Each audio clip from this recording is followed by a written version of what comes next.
যাতে পুরা পাকিস্তান হিলে যায়। भारत माता की, भारत माता की, वंदे वंदे, जय অসম, जय অসম। আজি আমাৰ মাজত উপস্থিত ভাৰতীয় জনতা পাৰ্টিৰ শিৱসাগৰ জিলাৰ উপসভানেত্ৰী দীপিকা কাকতি দৌৰী ডাঙৰীয়ানী, আমাৰ মাজত উপস্থিত ভাৰতীয় জনতা পাৰ্টিৰ এই নাজিৰা বিধানসভা সমষ্টিৰ আপোনালোকৰ সকলোৰে মৰমৰ জনপ্ৰিয় যুৱনেতা ময়ূৰ বৰগোহাঁই ডাঙৰীয়া, আমাৰ মাজত উপস্থিত ভাৰতীয় জনতা পাৰ্টিৰ এগৰাকী যুৱ নেত্ৰী, অসম যুৱ আয়োগৰ উপাধ্যক্ষা অংকিতা দত্ত ডাঙৰীয়ানী, জিলাৰ সাধাৰণ সম্পাদক ৰাতুল গগৈ ডাঙৰীয়া, আমাৰ মাজত উপস্থিত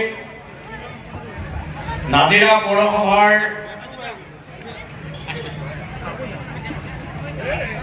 সভানেত্ৰী চেতিয়া ডাঙৰীয়ানী, আমগুৰি পৌৰসভাৰ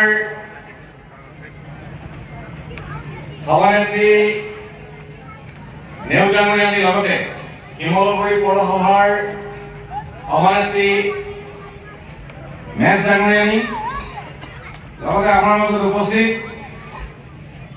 ভাৰতীয় জনতা পাৰ্টিৰ চাৰিটা মণ্ডলৰ সন্মানীয় সভাপতিসকল, আমাৰ চাৰিটা জিলা পৰিষদৰ সন্মানীয় প্ৰাৰ্থীসকল, 28টা গাঁও পঞ্চায়তৰ আমাৰ আঞ্চলিক পঞ্চায়তৰ প্ৰাৰ্থী হিচাপে প্ৰতিদ্বন্দ্বিতা কৰিছে সন্মানীয় প্ৰাৰ্থীসকল, দলৰ বিভিন্ন দায়িত্বত কাৰ্যনিৰ্বাহ কৰা সন্মানীয় কাৰ্যকৰ্তাসকলৰ লগতে আজি উপস্থিত 14 জন ৰাইজ, লগতে আমাৰ সন্মানীয় গোটৰ সভাপতিসকল আৰু উপস্থিত সাংবাদিক বন্ধুসকল, জয়জয়তে মই আপোনালোক সকলোকে আন্তৰিক শ্ৰদ্ধা, নমস্কাৰ আৰু ৰঙালী বিহুৰ ওলগ জনাইছো। আজি মাননীয় ৰাজ্যিক সভাপতি ডাঙৰীয়া আহি আছে। ৰাজ্যিক সভাপতি ডাঙৰীয়াই কিছু সময়ৰ পিছতে আহি পাব, তেখেতে আপোনালোকৰ সন্মুখত বক্তব্য ৰাখিব। মই সভাপতি ডাঙৰীয়াৰ আগমনৰ আগে আগে মাত্ৰ কেইটামান কথা আপোনালোকৰ সন্মুখত দাঙি ল'ব বিচাৰিছো। পঞ্চায়ত নিৰ্বাচন, আজি মই ডিব্ৰুগড়ৰ পৰা ছেকেণ্ড সোণপুৰৰ ৰাস্তাইদি আহিলো নাজিৰা হৈ, মই এইটো ৰাস্তাইদি আহি এই ঠাই পালো। সমগ্ৰ অসমত যিবিলাক মানুহে ডাঙৰ ডাঙৰ নেতা বুলি দবদবাই থাকে,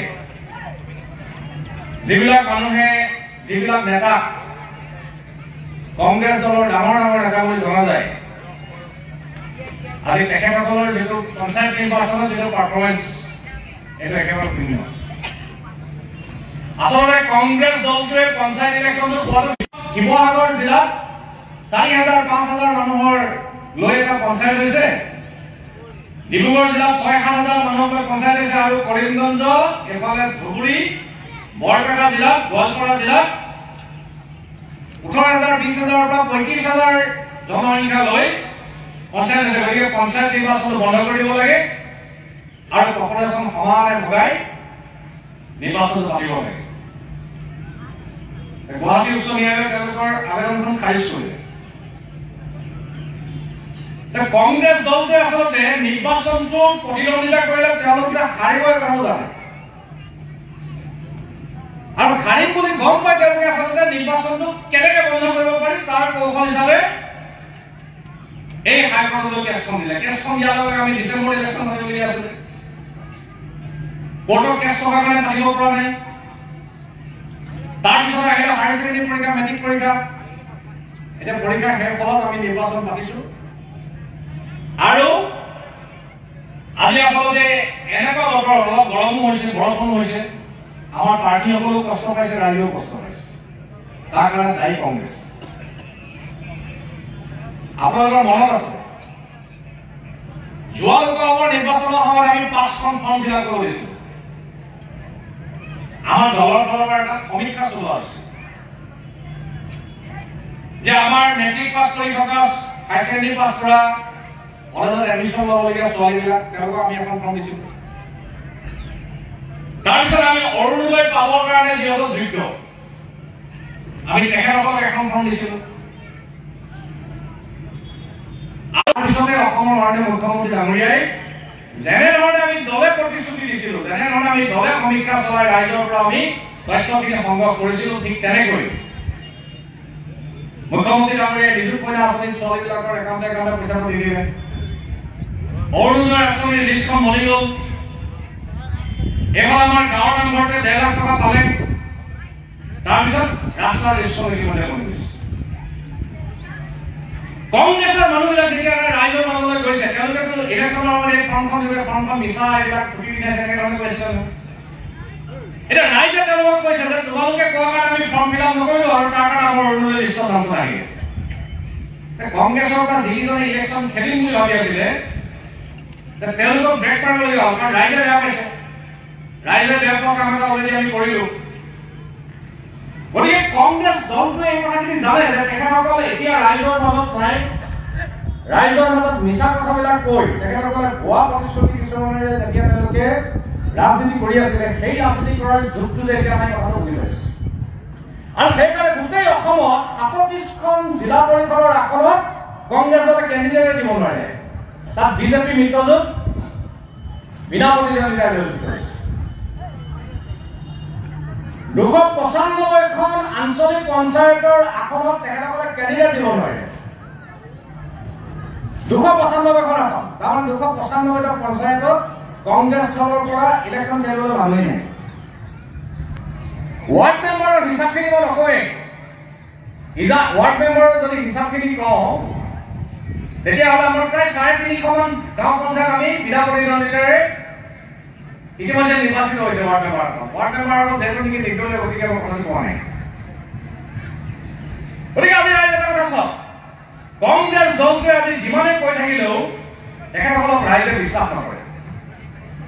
কাৰণ তেখেতসকলৰ কাম কৰাৰ ষ্টাইল, তেখেতসকলৰ চিন্তা আৰু ভাৰতীয় জনতা পাৰ্টীৰ কাম কৰাৰ ষ্টাইল আৰু ভাৰতীয় জনতা পাৰ্টীৰ চিন্তা, ইয়াৰ মাজত যিটো পাৰ্থক্য ৰাইজে খুব ভালকৈ বুজি পাইছে। কাৰণ কংগ্ৰেছ দলটোৱে 15 বছৰ অসমত শাসন কৰিছিল। আপোনালোকে সকলোৱে 15 বছৰীয়া তৰুণ গগৈ ডাঙৰীয়াৰ নেতৃত্বাধীন চৰকাৰখনৰ শাসন আপুনি দেখিছে। আৰু ভাৰতীয় জনতা পাৰ্টীৰ নেতৃত্বত 5 বছৰ সৰ্বানন্দ সোণোৱাল ডাঙৰীয়া মুখ্যমন্ত্ৰী, বৰ্তমান 4 বছৰ হৈছে আমাৰ মাননীয় মুখ্যমন্ত্ৰী ডক্টৰ হিমন্ত বিশ্ব শৰ্মা ডাঙৰীয়াৰ নেতৃত্বত আমাৰ চৰকাৰৰ আমাৰ কাম কৰাৰ পদ্ধতি আপোনালোকে দেখিছে। ৰাইজে পাৰ্থক্য অনুভৱ কৰিছে যে প্ৰকৃতাৰ্থত ভাৰতীয় জনতা পাৰ্টীৰ নেতৃত্বতে উন্নয়ন সম্ভৱ, বিকাশ সম্ভৱ। আৰু ভাৰতীয় জনতা পাৰ্টীৰ নেতৃত্বই যদি কেতিয়াবা কিবা এটা প্ৰতিশ্ৰুতি দিছে, কেতিয়াবা যদি কিবা এটা কৰিম বুলি কৈছে, সেই প্ৰতিশ্ৰুতিয়ে পালন কৰিছে, তাৰ পৰা এক চুকাও আমি আঁতৰত যোৱা নাই। গতিকে আজি ভাৰতীয় জনতা পাৰ্টীৰ নেতৃত্বত আজি চৰকাৰ, আজি আমাৰ 9 বছৰীয়া এই আমাৰ যি জয়যাত্ৰা, এই জয়যাত্ৰাৰ সময়ত ৰাইজে পাৰ্থক্যটো অনুভৱ কৰিছে। আজি মই আপোনালোকক দৃঢ়তা সহকাৰে এটা কথা ক'ব বিচাৰিছো। আপোনালোকক মই এখন আঁচনিৰ উদাহৰণ দিওঁ। কংগ্ৰেছৰ দিনত এখন আঁচনি আছে, আঁচনিখনৰ নাম হ'ল IYA, ইন্দিৰা আৱাস যোজনা। ইন্দিৰা আৱাস যোজনা মানে কি? 6টা পকা খুঁটা, ওপৰত ৰ'ডটাছ লগাই দিলে, 3 পাত লগাই দিলে। বেৰবিলাক কিহৰ আছিলে? বেৰবিলাক কিহৰ ৰাইজ? আহৰ। এইটো হ'ল কংগ্ৰেছ। প্ৰধানমন্ত্ৰী হিচাপে নৰেন্দ্ৰ মোদী ডাঙৰীয়াই দায়িত্বভাৰ গ্ৰহণ কৰাৰ লগে লগে প্ৰধানমন্ত্ৰী ডাঙৰীয়াই ক'লে, যদি সঁচাকৈ আমি দুখীয়া মানুহক যদি এটা ঘৰ দিব লাগে, তেতিয়াহ'লে আমি কংগ্ৰেছে দিয়া নিচিনাকৈ আমি নকৰোঁ। আমি এটা ঘৰ দিম, যিটো ঘৰ মানুহৰ বসবাসৰ উপযোগী ঘৰ। আঁচনিখনৰ নাম সলাই কৰা হ'ল প্ৰধানমন্ত্ৰী আৱাস যোজনা। এতিয়া প্ৰধানমন্ত্ৰী আৱাস যোজনাৰ ঘৰটো আপোনালোকে দেখিছে। আমাৰ মজিয়াখনো পকা, ৱালকেইখনো পকা, ধুনীয়া ঘৰ এটা যদি গৃহস্থ যদি কেইটকামান পইচা খৰচা কৰিছে, ধুনীয়া আচলতে ঘৰ এটা হৈছে। সেইটো হ'ল বিজেপি। এতিয়া ভাৰতীয় জনতা পাৰ্টীৰ চৰকাৰ অহাৰ পিছত মোদী ডাঙৰীয়াই কৈছে যে অকল আমি ঘৰটো দিলে নহ'ব, আমি যদি দুখীয়া মানুহক যদি আমি সহায় কৰিব লাগে, যদি ভাৰতীয় জনতা পাৰ্টী আমি একাত্ম মানৱতাবাদৰ দৰ্শনত আমি বিশ্বাসী, অন্তোদয় হৈছে আমাৰ লক্ষ্য। অৰ্থাৎ আমি সমাজৰ একেবাৰে দুখীয়া যিজন মানুহ তেখেতক সহায় কৰাৰ কাৰণে আমি প্ৰতি মুহূৰ্ততে আমি কাম কৰোঁ। সেইকাৰণে মোদী ডাঙৰীয়াই কৈছে যে অকল ঘৰটো দিলে নহ'ব, তাত আমি কাৰেণ্টটো দিব লাগিব। সেইকাৰণে এখন আঁচনি অনা হ'ল, আঁচনিখনৰ নাম হৈছে সৌভাগ্য যোজনা। এতিয়া কাৰেণ্টটো হৈ গ'ল, আপোনাৰ ঘৰটোত লেট্ৰিন এটা লাগিব, তাৰ কাৰণে এখন আঁচনি অনা হ'ল, আঁচনিখনৰ নাম হ'ল স্বচ্ছ ভাৰত মিছন। এতিয়া কাৰেণ্ট হ'ল, লেট্ৰিন হ'ল, আপোনাৰ পানী লাগিব, তাৰ কাৰণে এখন আঁচনি আহিলে, আঁচনিখনৰ নাম হৈছে জল জীৱন মিছন। এতিয়া লাইট হ'ল, পানী হ'ল, লেট্ৰিন হ'ল, আপোনাকতো ৰন্ধা বঢ়া কৰিবলৈ এটা চৌকা লাগিব, তাৰ কাৰণে এখন আঁচনি অনা হ'ল প্ৰধানমন্ত্ৰী উজ্জ্বলা যোজনা, এটা গেছৰ সংযোগ দিয়া হ'ল। তাৰপিছত আহিলে ৰেচন কাৰ্ড, ৰেচন কাৰ্ডৰ লগত 5 কেজি চাউল ফ্ৰী, আঁচনিখনৰ নাম হ'ল প্ৰধানমন্ত্ৰী গৰীব কল্যাণ যোজনা। এতিয়া আপোনালোকে চাওকচোন, প্ৰধানমন্ত্ৰী ডাঙৰীয়াই প্ৰধানমন্ত্ৰী আৱাস যোজনাৰ ঘৰটো দিলে, ঘৰটোৰ লগত আমাৰ দুখীয়া মানুহজনৰ কাৰণে জীৱন ধাৰণৰ মানদণ্ড উন্নত কৰিবৰ কাৰণে আৰু 5খন আঁচনি। তাৰ পাছত আকৌ চিন্তা কৰিছে, যদি কেনেবাকৈ মানুহজনৰ যদি কেনেবাকৈ বেমাৰ হয়, ঘৰত কোনোবা এজন মানুহৰ যদি কেনেবাকৈ বেমাৰ হয়, ভগৱানে নকৰক, কংগ্ৰেছৰ চৰকাৰ থাকোঁতে ডাঙৰ বেমাৰ হ'লে কি হৈছে, হয় হালৰ গৰুখন বিকিব লাগে, নহয় আপোনাৰ কাণৰ ডিঙিৰ হাতৰ গহনা কিবা বিকিব লাগে, নহ'লে বন্ধকত দিব লাগে, নহ'লে মাটি টুকুৰা বন্ধকত দিব লাগে, নহ'লে গৈ তাৰ পৰা সুদলৈ পইচা আনিব লাগে। তাৰ পাছতো চিকিৎসাটো একেবাৰে অসম্ভৱ আছিল। এতিয়া মোদী ডাঙৰীয়াই কৈছে যে আমি দুখীয়া মানুহক আমি বিপদত পৰিবলৈ নিদিওঁ, যদি কেনেবাকে ভগৱানে নকৰক যদি কাৰোবাৰ ঘৰত যদি ডাঙৰ বেমাৰ হয়, তেতিয়াহ'লে ট্ৰিটমেণ্ট কৰিবৰ কাৰণে 5 লাখ টকা আঁচনিখনৰ নাম দিয়া হৈছে আয়ুষ্মান ভাৰত। এইটো হৈছে বিজেপিৰ চিন্তা, বিজেপিৰ দৰ্শন। আমি ভাৰতীয় জনতা পাৰ্টীয়ে কেৱল ৰাজনীতিৰ কাৰণে ৰাজনীতি কৰা নাই, আমি সমাজখনৰ উত্তৰণৰ কাৰণে, সমাজখনক আগবঢ়াই নিয়াৰ কাৰণে আমাৰ পণ্ডিত দীনদয়াল উপাধ্যায়, ডক্টৰ শ্যামা প্ৰসাদ মুখাৰ্জী, অটল বিহাৰী বাজপেয়ী, আমাৰ স্বনামধন্য ব্যক্তি, তেখেতসকলে যি উদ্দেশ্যেৰে ভাৰতবৰ্ষত ভাৰতীয় জনতা পাৰ্টী জনসংঘ প্ৰতিষ্ঠা কৰিছিল, দেশৰ জনসাধাৰণৰ কল্যাণৰ কাৰণে, ভাৰতবৰ্ষক বিশ্বগুৰু হিচাপে প্ৰতিষ্ঠিত কৰাৰ কাৰণে, তাৰ কাৰণে আমি প্ৰতিটো মুহূৰ্তত আমি কাম কৰিছোঁ। আৰু সেইকাৰণে দুখীয়া মানুহৰ লগত, সাধাৰণ মানুহৰ লগত, সৰু সৰু মানুহৰ সৰু সৰু সমস্যাবিলাক মোদী ডাঙৰীয়াই গুৰুত্ব দিছে আৰু এই আঁচনিবিলাক প্ৰস্তুত কৰিছে, যাতে আমাৰ সাধাৰণ ৰাইজৰ কল্যাণ হ'ব পাৰে। এইটো হৈছে বিজেপিৰ চিন্তা। গতিকে কংগ্ৰেছ আৰু বিজেপিৰ পাৰ্থক্যটো ৰাইজে দেখিছে। পাৰ্থক্য দেখাৰ পিছত ভাৰতীয় জনতা পাৰ্টীৰ নেতৃত্বত, মোদী ডাঙৰীয়াৰ নেতৃত্বত সেইকাৰণে লাহে লাহে আমাৰ জনসংখ্যা দলৰ ভিতৰত আমাৰ পৰিয়ালটো, ভাৰতীয় জনতা পাৰ্টীৰ পৰিয়ালটো লাহে লাহে লাহে লাহে বিস্তাৰ হৈ গৈছে। আজি অসমৰ নিচিনা ৰাজ্যত ভাৰতীয় জনতা পাৰ্টীৰ 65 লাখ সদস্য, নাজিৰা বিধানসভা সমষ্টিত আমাৰ 70,000ৰ ওচৰা-ওচৰি সদস্য ভৰ্তি হৈছে। যোৱা আমাৰ যি সদস্য ভৰ্তি অভিযান চলিছিল, এইখিনি আপোনালোকে কৰিছে, মই কৰা নাই। এয়া আপোনালোকৰ প্ৰাপ্য, আপোনালোকে ভাৰতীয় জনতা পাৰ্টীৰ সংগঠন এই নাজিৰা বিধানসভা সমষ্টিত আপোনালোকে শক্তিশালী কৰিছে। মই আপোনালোকৰ নিজৰ কাৰণে এটা হাত চাপৰি বজাবৰ কাৰণে অনুৰোধ জনাইছো। এই মোদী ডাঙৰীয়াই আমাৰ সাধাৰণ মানুহৰ কল্যাণৰ কাৰণে এইখিনি কৰিছে। এতিয়া মাননীয় মুখ্যমন্ত্ৰী ডক্টৰ হিমন্ত বিশ্ব শৰ্মা ডাঙৰীয়া, সেই সময়ত আমাৰ অসমৰ মুখ্যমন্ত্ৰী আছে সৰ্বানন্দ সোণোৱাল ডাঙৰীয়া, মুখ্যমন্ত্ৰী ডাঙৰীয়া সেই সময়ত বিত্তমন্ত্ৰী আছে, আলোচনা কৰিলে যে আমাৰ বিশেষকৈ গাঁৱৰ আইন মাতৃসকল, মহিলাসকল সদায় কিবা এটা নহয় কিবা এটা সমস্যাৰ লগত তেওঁলোকে যুঁজি থাকিব লগা হয়, সদায় কিবা এটা জোৰাটা মাৰি থাকিবলগীয়া হয়। মই সকলোকে কোৱা নাই, সকলোকে আপুনি নল'ব। এই ধৰক আমাৰ মহিলাগৰাকীয়ে জুই শলাটোৰ পৰা আৰম্ভ কৰি কাপোৰ ধোৱা চাবোনলৈকে, ল'ৰা ছোৱালীক চিপছ এটা কিনি দিয়াৰ পৰা সৰু সৰু দৰমলৈকে সদায় কিবা নহয় কিবা এটা জোৰাটা মাৰি থাকিবলগীয়া হয়। তেওঁৰ চিন্তাটো, তেওঁৰ মনটো সদায় তাতে আবদ্ধ কৰি ৰাখিবলগীয়া হয়। এই ধৰক আমি মহিলাগৰাকীৰ হাতত যদি আমি টকা 1000 মান যদি আমি দি দিব পাৰো, তেতিয়াহ'লে অন্তত আইগৰাকী এই সৰু সুৰা চিন্তাবিলাকৰ পৰা জোৰা পাতনি মাৰি থাকিবলগীয়া অৱস্থাটোৰ পৰা মুক্ত হ'ব। আৰু এই সংকটৰ পৰা মুক্ত হ'লে বা এই সমস্যাটোৰ পৰা যেতিয়া আইগৰাকী মুক্ত হ'ব, ডাঙৰকৈ চিন্তা কৰিব পাৰিব। ডাঙৰ চিন্তা মানে ল'ৰা ছোৱালীক কেনেকৈ ভাল স্কুল এখনলৈ নিব পাৰি, ছোৱালীজনীক কেনেকৈ গানৰ স্কুললৈ পঠাব পাৰি, ল'ৰাটোক কেনেকৈ ভাল খেল এখনলৈ পঠাব পাৰি। ঠিক তেনেকৈ মহিলা সমিতিৰ যোগেদিয়ে হওক, আত্মসহায়ক গোটৰ যোগেদিয়ে হওক, সমাজখনৰ কল্যাণৰ কাৰণে কেনেকৈ আইমাতৃগৰাকী গৈ সমাজৰ কাৰণে কাম কৰিব পাৰি, এনেকুৱা ধৰণৰ চিন্তাবিলাক অন্তত কৰিব পাৰিব। এই উদ্দেশ্যৰ লগত ৰাখি এখন আঁচনি অনা হ'ল। এই আঁচনিখন হৈছে অৰুণোদয়। এতিয়া দেৱৰ্মন শইকীয়া ডাঙৰীয়াই কেইদিনমান আগতে কৰিলে, মই কিন্তু নাভাবোঁ, কাৰণ ময়ো গাঁৱতে থাকো। মই দেখি আছো যে 1250 টকা পোৱাৰ পিছতো আমাৰ আইমাতৃসকলে সেই ৰাতিপুৱা আপোনাৰ বাহনিলৈ চোতালখন সাৰিছে, ঝাৰু লৈ ঘৰটো ঝাৰু দিছে, গা পা ধুই ল'ৰা ছোৱালীৰ কাৰণে ৰন্ধা বঢ়া কৰিছে, স্কুললৈ পঠাইছে, ছাগলীজনী এৰাল দিয়া, পথাৰত গৈ জলপান দিয়া, বা আপোনাৰ কাঠৰ শালখনত দুখনমান গামোচা বোৱা, এই কামখিনিটো আমাৰ মহিলাসকলে আইমাতৃসকলে কৰিয়ে আছে। সদায় কৰি থকা কামখিনিটো আমাৰ আইমাতৃসকলে কৰি আছে। কোনো মহিলা অসমৰ এলেহুৱা হোৱা নাই। অথচ এই 1250 টকাটো পোৱাৰ কাৰণে সৰু সুৰা সংকটবিলাকৰ পৰা সৰু সুৰা জোৰা কাপোৰবিলাক মাৰিব পাৰিছে। সেইকাৰণে মাননীয় মুখ্যমন্ত্ৰী ডাঙৰীয়াই কৈছে যে আমি এতিয়া 1250 টকা দিছোঁ, তাতে 250 টকা লাইটৰ বিল দিবৰ কাৰণে, 1000 টকা হাত খৰচৰ কাৰণে। ইয়াৰ পৰিমাণটো আমি বঢ়াই দিম, 3000 টকালৈকে নিয়াৰ এটা পৰিকল্পনা মাননীয় মুখ্যমন্ত্ৰী ডাঙৰীয়াৰ নেতৃত্বত আছে। গতিকে তেওঁলোকে চাওকচোন, তেওঁলোকৰ চিন্তাটো গ'ল। তেওঁলোকে অসমত 15 বছৰ শাসন কৰিলে। তৰুণ গগৈ ডাঙৰীয়া প্ৰয়াত মুখ্যমন্ত্ৰী, মাননীয় তৰুণ গগৈ ডাঙৰীয়া মুখ্যমন্ত্ৰী আছিল। কোনোবা তেওঁ চিন্তা কৰিলেনে দুখীয়া মানুহ কেনেকৈ সহায় কৰিব লাগে? তেওঁলোকে দুখীয়া মানুহৰ কাৰণে কোনোদিন চিন্তা কৰা নাই। আকৌ এতিয়া কৈ আছে যে 10,000 টকা যে মহিলাসকলক দিম বুলি কৈছে, এই পইচাটো পাবলৈ মহিলাসকল আৰু এলেহুৱা হৈ যাব। এই ভয় কৰা কথা নহয়, তেওঁলোকে কৈ আছে, তেওঁলোকৰ নিৰ্দেশ।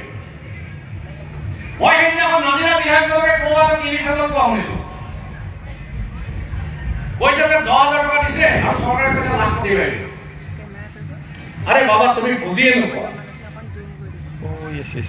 মাননীয় প্ৰয়াত মুখ্যমন্ত্ৰী হিতেশ্বৰ শইকীয়া ডাঙৰীয়াই যিখিনি আৰ্জন কৰি থৈ গ'ল, সমাজখনৰ কাৰণে যিখিনি অৱদান আগবঢ়াই থৈ গ'ল, সেই মূলধনটোতে তুমি মানুহে খাই আছা। তোমাৰ নিজস্বতা বুলিবলৈ একোৱেই নাই। সেইকাৰণে তুমি বুজি পোৱা নাই কথাখিনি। মাননীয় মুখ্যমন্ত্ৰী ডাঙৰীয়াই কি কৈছে যে আমি মহিলা উদ্যমিতা আঁচনি 10,000 টকা আমি দিম, 15 জুলাইৰ ভিতৰত আমি শিৱসাগৰৰ চৰাইদেউ জিলাৰ মহিলাসকলক আমি দিম। 10,000 টকা কিয় দিব বিচৰা হৈছে? কৈছে সেইদিনাখন দুজনমান বুদ্ধিজীৱীকো দেখিলো, কৈছে যে মহিলাসকলে মোবাইল কিনিব খুজিছে। মোবাইল কিনি মোবাইল নিকিনে বুলি নকওঁ। 100 গৰাকীৰ ভিতৰত 2 গৰাকী 3 গৰাকীয়ে হয়তো মোবাইল কিনিব। কাৰণ কেলৈ এতিয়া মহিলা উদ্যমিতা আঁচনিৰ কাৰণে আবেদন কৰা 100 গৰাকীৰ ভিতৰত 95 গৰাকী আইমাতৃ হাততে মোবাইল আছে। নতুনকৈ মোবাইল কিনিবলগীয়া নাই। এতিয়া এই আঁচনিখন কিয় দিয়া হৈছে? কাৰণ আজি অসমৰ মহিলাসকলৰ যিটো ইনোভেশ্যন, অসমৰ মহিলাসকলে যিটো পাৰদৰ্শিতা দেখুৱাইছে বিভিন্ন ক্ষেত্ৰত, আজি বস্ত্ৰ উৎপাদনৰ যোগেদিয়ে হওক, আজি পশুপালনৰ যোগেদিয়ে হওক, আজি আমাৰ মীন পালনৰ যোগেদিয়ে হওক, বিভিন্ন ব্যৱসায়ৰ যোগেদিয়ে হওক, আজি অসমত প্ৰায় 6 লাখ যি আমাৰ ক্ষুদ্ৰ চাহ খেতিয়ক আছে, যিবিলাক মানুহৰ ঘৰত ক্ষুদ্ৰ চাহ বাগিচা আছে, এই ক্ষুদ্ৰ চাহ বাগিচাবিলাক আপোনালোকে চাবচোন, বেছিকৈ চোৱা-চিতা কৰে আমাৰ এমাতিও। অসমৰ মহিলাসকলৰ এই যিটো পাৰদৰ্শিতা, এই যিটো এক্সপাৰ্টাইজ, মাননীয় মুখ্যমন্ত্ৰী ডাঙৰীয়াই ভাবিছে যদি আমি অলপ অলপ মূলধন দিওঁ, এই মূলধনেৰে তেখেতসকলে যদি এটা ব্যৱসায় আৰম্ভ কৰে, এই মূলধনেৰে যদি কোনোবাই হাঁহৰ গঁৰাল এটা আৰম্ভ কৰে, হাঁহ পুহিবলৈ আৰম্ভ কৰে, কোনোবাই যদি কেইটামান মুৰ্গী পুহিবলৈ আৰম্ভ কৰে, কোনোবাই যদি তাঁত বয় বা অন্যান্য, এইটো মই উদাহৰণে দিছোঁ, তেতিয়াহ'লে এগৰাকী মহিলাই আগবাঢ়ি যোৱাৰ কাৰণে সহায় হ'ব পাৰে। এইটো 10,000 টকাটো আৰম্ভণিহে। এই 10,000 টকাটো আৰম্ভণি। 15 জুলাইৰ ভিতৰত আপোনালোকে যিটো পাব এইটো আৰম্ভণি। তাৰপিছত কৈছে যে আমি 25,000 টকা দিম। আৰু এই 25,000 টকাৰ ভিতৰত 12,500 টকা আপুনি ঘূৰাই দিব লাগিব বেংকক। আপোনাৰ হাতত 12,500 টকা থাকিলে এফালে 10,000, এফালে 12,500, 22,500 টকা আপোনাৰ আপুনি আপোনাৰ ব্যৱসায়টো আপুনি আৰম্ভ কৰি দিলে, আপোনাৰ ব্যৱসায় চলি আছে। তাৰপিছত কৈছে আমি 50,000 টকা দিম। 50,000 টকাটোৰ ভিতৰত 25,000 টকা ঘূৰাই দিব লাগিব। এতিয়া আপোনালোকে চাওক, আপোনালোকে 50,000 টকা ওচৰ পাৰিব নহয়। এই পইচাটোৰে যদি আপুনি সাকসেস হয়, আপুনি যদি আগবাঢ়ি যাব পাৰে, যদি আপোনাৰ মাহেকৰ উপাৰ্জন যদি 8,000 টকা হয়, তেতিয়াহ'লে আপোনাৰ বছৰেকৰ উপাৰ্জন হ'ব 1 লাখ টকা। তেতিয়া লাখপতি বাইদেউ 10,000 টকা পোৱাৰ লগে লগে লাখপতি বাইদেউ নহয়। গতিকে আমাৰ যিকোনো ধৰণৰ কাম আমি পৰ্যায়ক্ৰমে কৰিব লাগিব, আমি ষ্টেপ বাই ষ্টেপ যাব লাগিব। একেবাৰে ভাৰতীয় জনতা পাৰ্টীৰ যিটো চিন্তা, কংগ্ৰেছৰ চিন্তাৰ লগত আমাৰ পাৰ্থক্য আছে। আজি আপোনাৰ আগত চিধাচিধিকে 1 লাখ টকা দিলেও আপুনি দিগবিদিক হেৰুৱাব। যদি আপুনি পৰ্যায়ক্ৰমে যদি পইচাটো পায়, তেতিয়াহ'লে আপুনি গ্ৰ' কৰাত, আপুনি উন্নতি কৰাত আপোনাৰ সহায় হ'ব পাৰে। সেইকাৰণে আজি এই আঁচনিখনো মাননীয় মুখ্যমন্ত্ৰী ডাঙৰীয়াই খুব নিষ্ঠা সহকাৰে লৈছে, আগবঢ়াবৰ কাৰণে চেষ্টা কৰিছে। আৰু মই ভাবো যে আগন্তুক সময়খিনিত মাননীয় মুখ্যমন্ত্ৰী ডাঙৰীয়াৰ নেতৃত্বত আমাৰ যিবিলাক আঁচনি ইতিমধ্যে আমাৰ অসমৰ কাৰণে, অসমৰ সাধাৰণ ৰাইজৰ কাৰণে যিদৰে ভাৰতীয় জনতা পাৰ্টী চৰকাৰখনে কৰি আছে, আগন্তুক সময়খিনিত এই পঞ্চায়ত গঠনৰ যোগেদি আমাৰ আৰু অধিক আমাৰ ৰাজ্যখনৰ ৰাইজৰ কল্যাণৰ কাৰণে কাম কৰিবৰ কাৰণে আমি আগবাঢ়ি যাব পাৰোঁ। ভাৰতবৰ্ষৰ স্বাধীনতাৰ আমি এতিয়া অমৃত কালত আছো। ভাৰতবৰ্ষৰ স্বাধীনতাৰ অমৃত মহোৎসৱ আপুনি সকলো জানে ৭৫ বছৰ হোৱাৰ পিছৰ পৰাই আমি অমৃত কালত ভৰি দিছো।